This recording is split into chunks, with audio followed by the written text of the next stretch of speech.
Gratidão pelo tempinho de vocês, né? Que hoje é um dia concorrido, tem vários eventos por aí, tem a família que quer aconchegar em casa, né? Gratidão por vocês estarem aqui, por fazerem parte desse momento. E a gente vai apresentar a Marina, que sempre nos atende com tanto carinho, para falar um pouquinho para nós desse Dia das Mulheres, que é um dia tão especial. Hoje a gente tem melhores condições de vida, melhor reconhecimento. Hoje a gente pode votar, hoje a gente tem direito a falar em público, a gente tem direito de dizer não, de dizer sim, a gente tem direito de ir e vir, a gente tem vários direitos, porque a gente pode e tá tudo certo. Aí a gente às vezes não pode e também tá tudo certo. E hoje a gente tem isso, né? Hoje não tem mais tanto tabu, tantos rótulos que, né? Quem é de uma época lá atrás sabe que a gente era muito rotulado. Não podia se divorciar, tinha que aguentar um relacionamento tóxico, duro, e aí a gente se fez e olha, fez as gerações de hoje. Agradeço as meninas, as vocês que são jovens, né? Agradeço que lá atrás alguém foi desbravando esses momentos pra gente hoje viver mais feliz. E que seja então, daqui pra frente, sempre muito felizes e sempre com muito sucesso. Passo a palavra à Marina. A Marina é doutora em psicologia e veio trazer pra gente hoje um tema chamado Mulheres em Rede. Certo, Marina? Obrigada. Gratidão. Obrigada. Quero agradecer o convite, né? Eu sempre digo que é um dia que eu me disponho, né, na minha função a esse servir mesmo, que é poder conversar com mulheres em função desta data. É interessante que a Beth trouxe e bem pontualmente assim, dia 8 de março, eu sempre lembro que mais do que dar parabéns é um dia para a gente parar e pensar, principalmente os direitos que já foram conquistados, lembrar quantas mulheres de fato morreram para que nós pudéssemos estar aqui, né?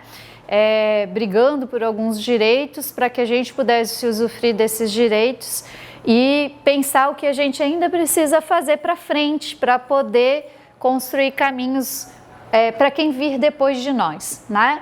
E eu começo a minha fala bem desse lugar, que é o mundo que a gente vive ainda não é o mundo que eu gostaria de viver como mulher, e por isso que eu trabalho, né, como professora, pesquisadora e psicóloga, trabalho plantando sementes, eu digo.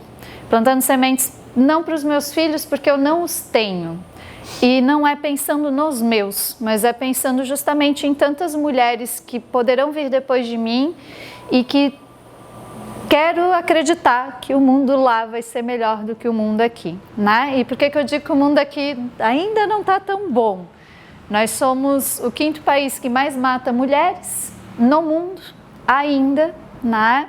O estado de Santa Catarina está entre os 3 primeiros do país ainda em violência contra a mulher, e Itajaí é o município com mais risco para mulheres em relação ao feminicídio. Então nós estamos no meio do olho do furacão, né? Por isso que eu digo que não é o mundo que eu gostaria de viver, apesar dele já ter melhorado em muitas coisas, né? A gente sabe que já tivemos muitos avanços, e por isso eu me propus a vir aqui falar um pouquinho de rede, para a gente entender isso, justamente porque, como eu falei, né, muitas mulheres antes de nós fizeram ações para que nós pudéssemos estar aqui e fizeram essa rede acontecer para que hoje a gente possa usufruir um pouco disso, né? E aí, para falar de rede, eu escolhi falar a partir de um vínculo que eu considero importante, sendo psicóloga. Nem trouxe PPT, gente, realmente eu estou aqui para pensar e conversar um pouquinho, né? De um vínculo que, como psicóloga, eu considero importante, que é o amor, né? A gente costuma muito ouvir que quem não aprende no amor, e aí a gente acostuma só aprender na dor e esquece de aprender no amor, né? Ou esquece de ver os lugares em que a gente aprende no amor. E eu falo isso porque de experiência pessoal, uma vez na terapia, eu estava falando com a minha psicóloga, não sei o quê, porque eu faço terapia também, a gente precisa. E eu olhei para ela e disse assim, cara, crescer dói, foi a minha fala para ela. Aí ela perguntou, sempre dói? E eu, com toda a convicção do mundo, disse, com certeza, para crescer dói, é físico inclusive, né? Você cresce lá, dói o joelho, dói o braço, crescer dói, eu disse para ela. Aí ela disse, bom, se é assim, tudo bem. Fui para casa. E aí eu estava fazendo terapia com um paciente, com uma paciente, na verdade, e aí comentando de coisas, não sei o que, eu disse, nossa, e eu amo ler, leio por obrigação, em função das minhas funções, mas nas férias eu leio de tudo, inclusive livro técnico, porque, meu Deus, eu aprendo muito lendo, quando eu leio, abre um novo mundo para mim. Aí a minha fala foi, eu cresço demais e com muito prazer. Aí eu me ouvi falando aquilo e eu pensei, nossa, eu não aprendo só na dor, eu também aprendo no prazer, no que é gostoso. Só que a gente não lembra disso, né? E a gente só lembra disso, não é que só lembra, mas parece que quando vem uma situação muito ruim, a gente remete a crescimento e esquece de olhar as situações muito boas onde a gente também cresceu. E por isso a minha ideia hoje era falar um pouquinho sobre o amor. Até porque a gente vive num mundo, como eu comentei, que sim, existem N situações que nos frustram em relação ao amor, de uma forma geral, eu não estou falando só relações, casamento, namoro por aí, mas que é um mundo que diz pra gente que vale ainda investir no amor, né? E tem uma autora, e eu brinco, gente, porque eu também me separei no meio da pandemia. E eu só trabalho com mulheres vítimas de violência praticamente. E em consultório, onde a gente vê um monte de situação complicada e difícil. Aí eu pensei, tipo assim, meu Deus do céu, como é que eu vou acreditar que eu vou ser capaz de amar na minha vida ainda em algum momento, né? Porque eu só olho o lado ruim do rolê. Eu preciso pensar um jeito de olhar o lado bom, como eu gosto de ler, eu fui lá achar um livro que pudesse falar um pouquinho então de amor, para eu fazer um balanceamento assim, né? E aí tem uma autora dos Estados Unidos, que é a Bell Hooks, e ela tem um livro bem famoso que se chama Tudo sobre o Amor, que eu gosto muito desse livro. E ele é um livro da área, né, de filosofia, mas ele tem uma linguagem mais acessível assim, e ela vai abrangendo várias áreas, inclusive a área espiritual. Ela vai falar do amor também nessa perspectiva de uma espiritualidade. E aí a Bell Hooks, ela começa assim, tipo, a gente nasce sabendo que é amar? E eu gosto muito da definição dela de amor, e aí a gente vai vendo que vai casando com coisas que eu estou falando aqui, e por que pensar mulheres em rede? Porque ela vai dizer que amor tem que ser entendido como ação, não como sentimento. Amor é ação. Aí ela diz, amor é o que o amor faz. Essa é a fala. E ela diz da importância de entender amor como ação, porque amor como ação, a ação pede responsabilidade e comprometimento. Quando a gente fala em amor, a gente tem que pensar que somos responsáveis e comprometidos com esse amor. Porque amar dá trabalho. Não dói sempre, mas mesmo não doendo, dá trabalho, porque amar é construção. Então ela diz, a gente não nasce amando, né? A gente nasce com o quê? A gente nasce com um corpo que ele é apto, fisicamente inclusive falando, a amar. Como assim, Marinho? Aqui temos uma mãe, é isso? É seu filho?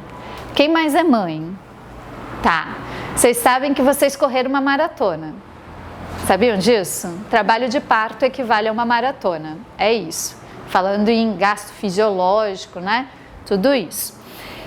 E aí logo que passa o trabalho de parto, tem um hormôniozinho nesse trabalho que é liberado, que é a tal da ocitocina, que a gente chama de hormônio do amor, que ele também é liberado durante o ato sexual quando a gente tem um orgasmo, que daí também a gente tem um ditado que eu não vou falar aqui, mas que diz que quando é muito bom a gente vai ficando, né? O horário ainda não permite, temos crianças na sala, né? Então é isso, ele é um hormônio que de alguma forma ele no nosso corpo, não é que a partir dele você ama, mas no nosso corpo ele abre possibilidade da gente se vincular afetivamente, né? Com alguém.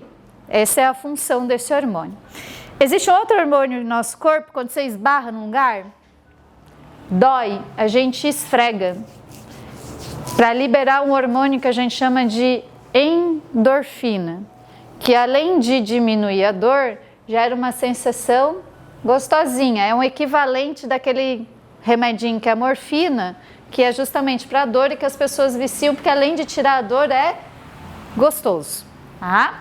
Então, o contato com o outro, né? Seja lá quando eu estou parindo, numa relação sexual com alguém que vai liberar ocitocina, quando se esfrega, né? Se toca a pele, a gente tem aí um corpo que, com contato com o outro, ele é feito para criar vínculos, para que a gente possa construir o amor.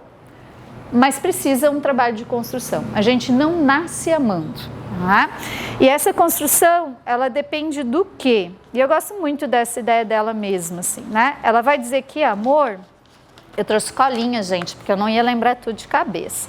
Ela vai dizer que amor, ele é necessariamente uma relação entre responsabilidade, compromisso, que a gente já tinha falado antes, junto com isso, respeito, confiança, conhecimento. Então, respeito, confiança, compromisso, conhecimento, responsabilidade e cuidado. É isso que ela vai chamar de amor, né? E eu gosto de pegar só um, assim.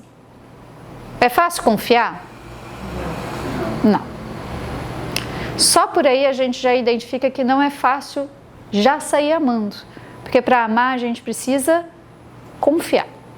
É um ato. E eu gosto da noção de confiar com essa ideia de fiar com. Sabe quando a gente faz um fio? E aí você vai construindo esse fio com alguém. Tá vendo que eu já estou dando spoiler, né? A gente constrói esse fio com alguém, porque a gente está falando de mulheres em rede, em construção juntas.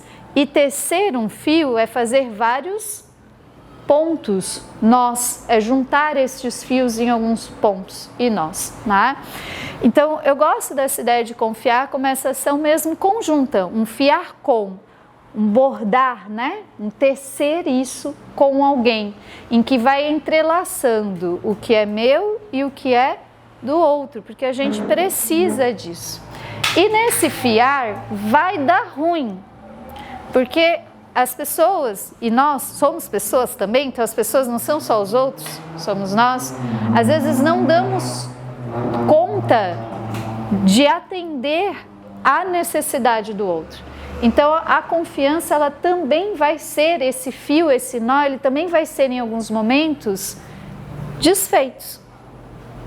E aí a gente precisa lembrar de poder avaliar o quanto vale eu reconstruir esse nozinho, desfazer, fazer de novo, né? Então, só peguei um, que é o confiar. Cuidar dá trabalho? Dá. É sempre com sofrimento? Não, mas é trabalhoso. E é uma ação, de novo, que eu faço com o outro, numa construção. A gente não nasce sabendo cuidar. Mães, coitadas, basta trabalho, principalmente as que são de primeira, assim, ó, porque filho não vem com manual de instrução. Chorou 2 vezes, apertou a perninha, a vontade é essa. Não nasce, por mais que instintivamente você tenha o desejo de, não nasce sabendo o que aquele serzinho está querendo. E você precisa construir com o outro, ele precisa ir dando indicativos e você lendo esses indicativos para ir construindo essa relação de cuidado, né? Então, pensar o amor como uma ação, e uma ação que depende do cuidar, da confiança, do compromisso, do respeito, conhecimento, responsabilidade, ele vai pedir da gente sempre uma perspectiva de como é que eu me coloco nessas relações. E sempre em relações. Não tem como ser fora de relações. E aí, falando como psicóloga, porque eu vou trazer a sardinha para o meu lado com certeza, tem um conceito bem importante no campo da saúde mental que a gente usa, que é, a gente adoece. É normal adoecer na vida, inclusive das nossas emoções, dos nossos pensamentos. Vai acontecer, quem está vivo vai acontecer. Só que o que me ajuda a passar pelo meu processo de adoecimento é algo que nós trazemos, né, com o conceito de rede de apoio. Ou seja, são aquelas pessoas que eu sei que se der o ruim, quando der o ruim, é onde eu posso confiar de cair. Porque eu sei que vai ter a rede, aquele tecidinho que eu construí com o outro, aquele fiar-com, existe ali. Às vezes a rede dá uma balançada, né? O buraquinho estava assim, ficou um buraquinho assim, aí eu caí meio de mau jeito. Mas a gente precisa ter em mente, ter em conta quem são as pessoas às quais a gente pode confiar. Quem são as pessoas às quais a gente ama ao ponto de confiar. Né? Confiar no momento mais delicado, que é esse o lugar. E por que eu estou falando de tudo isso? Porque a gente ainda vive num mundo que ensina para nós que trabalhar com mulher é difícil, que mulher não é ser que a gente deve confiar. E é interessante porque é mulher tipo assim, os outros, então eu não sou mulher, é isso, né? Na verdade não. Sabe o que isso cria? Se mulher é alguém difícil e quem não se deve confiar, isso mexe na nossa autoimagem. E a gente desconfia, a gente tem pouca confiança, pouco cuidado, pouca preocupação com a gente mesmo. Mas, de tanto entender, pensar que mulher é difícil, que não se deve confiar, a gente passa a se considerar difícil, alguém de pouca confiança. E aí geralmente nos falta muita autoestima. Geralmente a gente fala de autoestima direcionada a quem? Mulheres. Dificilmente aos homens. Inclusive tem um ditado que diz que se queria ter a autoestima do homem hétero branco, né? A gente brinca um pouquinho sobre isso, porque estão nem aí para o resto. Eles se acham o máximo em muitas coisas. Não que os homens não sofram, sofrem de outras formas, com outras situações. Né? Mas a questão de estima por si, autoestima, confiança em si, de saber acolher um elogio, as mulheres têm gigantescamente dificuldade. Porque a gente também vive num mundo que diz que mulher é alguém que a gente deve desconfiar, que é difícil. Né? Então, pensar em amor como compromisso, confiança, respeito, conhecimento, responsabilidade e cuidado, envolve essencialmente a gente pensar na possibilidade de amar mulheres. E aí eu não estou falando amar no sentido de novo, relacionamento, namoro, casamento, não.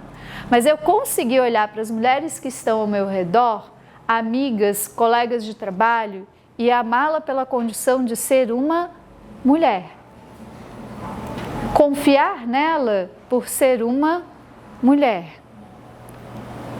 Porque quando a gente consegue fazer isso, a gente passa a desenvolver um ambiente em que está tudo bem ser mulher. Eu dizia na minha juventude, né? Principalmente a partir do momento que eu menstruei, que se houvesse uma próxima encarnação, eu queria vir homem. Olha como a gente odeia o nosso corpo e a nossa condição. Olha como a gente não é educada a olhar para si com cuidado e carinho. Então, quando a gente fala em amor, não como um sentimento, mas como uma ação, como eu construir relações de confiança, construir relações de respeito, de cuidado com outras mulheres, eu desenvolvo então um ambiente amoroso como um ato, uma ação, eu também consigo fazer esse movimento e amar a minha condição de ser mulher. E eu aprendi isso, não foi na psicologia. Eu digo que foi de um outro lugar que me devolveu para a psicologia, que foi a dança. É um ambiente quase que exclusivamente feminino e com mulher, gente, que você olha e diz assim, um dia você é assim, na próxima encarnação, né? Extremamente bonitas, porque a gente se monta para isso, não é? E eu ouço muitas mulheres dizendo, não, eu não faço dança do ventre porque eu não tenho corpo para isso. Tem corpo? Tem. Então tá tudo bem, serve para dançar também, não tem problema, né? E eu aprendi isso na dança, mesmo, né? Porque foi o ambiente onde eu comecei a conviver com mulheres que admiravam mulheres e não competiam com mulheres. Apesar de também haver competição, Mas o grupo para onde eu fui, ele era um grupo extremamente acolhedor nesse ponto, né? E aí isso foi me devolvendo a possibilidade de olhar e admirar mulheres e não entender que elas seriam minhas concorrentes, ou que elas estariam ali de alguma forma querendo falar mal de mim, até porque já tem pesquisas que mostram que homens são mais fofoqueiros que mulheres. As mulheres não são tão fofoqueiras assim, justamente porque a gente desconfia das mulheres. Então, construir esse caminho de estar com mulheres e amar mulheres como esse ato de respeito, essas formas que a gente tem, aos modos de estar no mundo, como a gente consegue compartilhar algumas questões, é primordial. Porque a força de ser mulher não estaria numa força interna que aparece do nada instintivamente. A força do ser mulher está justamente na possibilidade de poder se amar. E para se amar, a gente precisa conseguir amar a condição de ser mulher. Conseguir amar outras mulheres, que não só aquelas que estão diretamente no nosso convívio, né? Mãe, irmãs, filhas, mas aquelas as quais a gente também possa admirar e que estão às vezes no nosso cotidiano, no trabalho, nas relações de amizade, e que muitas vezes a gente esquece de dizer. E eu aprendi isso de novo na dança. Eu digo para as minhas amigas, eu te amo. Do fundo do meu coração. Eu digo, cara, tu é uma mulherão, olha, admiro você pra caramba. E não é no momento difícil, não é na dor. É justamente naquele momento gostoso. É para poder olhar para ela e dizer, no momento bom de troca, partilha, e dizer, cara, amo tu, mulher. Né? Que bom que a gente conseguiu ter esse momento juntas. Né? Então, aí encontra a nossa força, nessa capacidade que a gente tem de construir essas redes de confiança. Porque isso também é muito interessante, ser forte não é não ser vulnerável. Ser forte é a gente saber, de novo, com quem a gente pode contar quando eu estou vulnerável. E é interessante que na TPM, que é o momento em que a gente está vulnerável, quando a gente trabalha em conjunto com outras mulheres, a gente passa a menstruar juntamente. Ou seja, a gente se torna vulnerável juntas, porque quando a gente está vulnerável em parceria, a gente vai se fortalecendo. A gente dá apoio uma para a outra. Então a gente chora juntas, a gente quer chocolate juntas, a gente partilha esse momento de dificuldade. E dor compartilhada, gente, ela fica mais leve. Então a nossa força, e isso é tão também do campo da biologia, que é isso, a nossa força está no momento que você está mais vulnerável, inclusive afetivamente, é o momento em que a gente mais se regula para estar vulnerável junto. Para outra olhar para você e dizer assim, cara amiga, tô nessa também, tá ruim aqui também. E isso vai nos fortalecendo, quer saber que a gente não está sozinho. Porque a gente relaciona amor exclusivamente a vínculos familiares. E aí, assim, eu tive a oportunidade, privilégio, de ter vínculos familiares realmente amorosos. Nem todo mundo tem. Então, essa pessoa não sabe o que é amor, saberá, se tiver a oportunidade de viver em ambientes em que se desenvolvam esse afeto.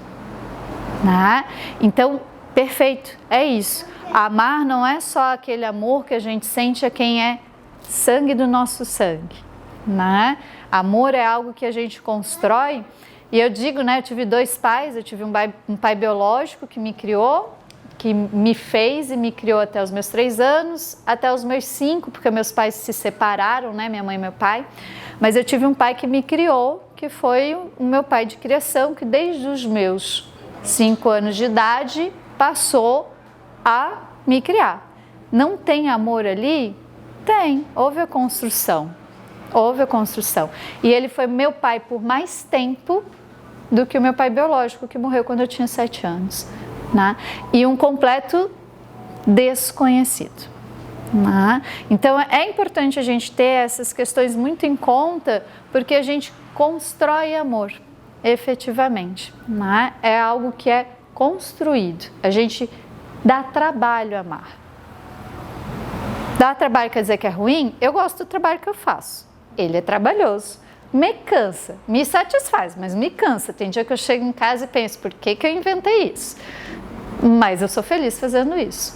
Então, necessariamente trabalho é dor? Não. Até porque é importante a gente separar amor de dor.